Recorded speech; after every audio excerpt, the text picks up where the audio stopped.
Image. Vidéo. Ah oui. Bonsoir. Tu parles bien lingala aussi? Au Lingala, très bien. Tout.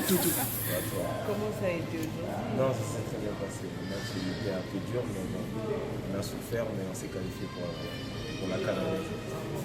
Félicitations. Merci beaucoup. Merci. Qu'est-ce que tu peux dire à tous tes fans et à tous les Congolais qui te suivent? Merci pour le soutien, c'est toujours avec un grand plaisir. Aujourd'hui, on a vu un stade à 100 000 personnes, c'était rempli, donc voilà, on a qualifié 80 millions de Congolais. Ça nous a fait plaisir, on est tous ensemble. Le foot, on sait que c'est très important pour notre pays, c'est un des sports qui rassemble tous les peuples. Donc on va continuer à faire plaisir à notre peuple congolais. Merci beaucoup. Tu as aimé les matchs? Très bien. Merci. ngai moko mpe boloke nalandaka émission ya Sarah Atola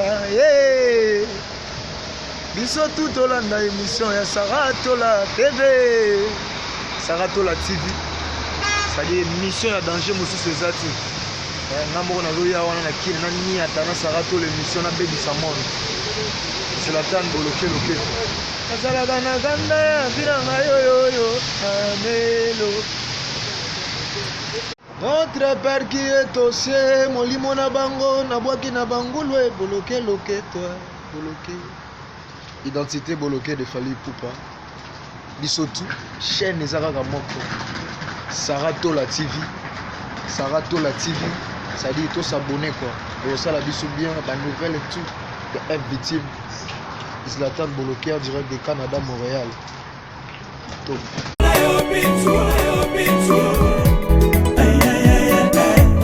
Mon général Nyangambwala à Brazzaville, la force qui écrase. Sarah Atola Babizou.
Mon général Nyangambwala à Brazzaville, la force qui écrase.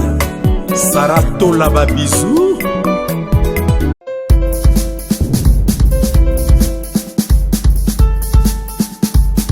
Sarah Atola Babizou. Mon général Nyangambwala à Brazzaville, la force qui écrase. Sarah Atola Babizou.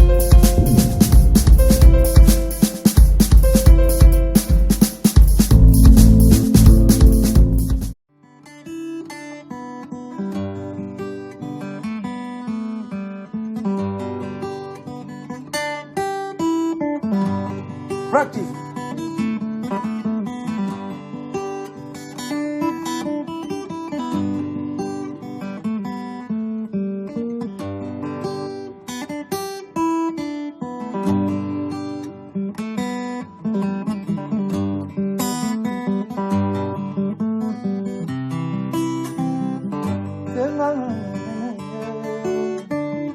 On te fait rêver, Dani.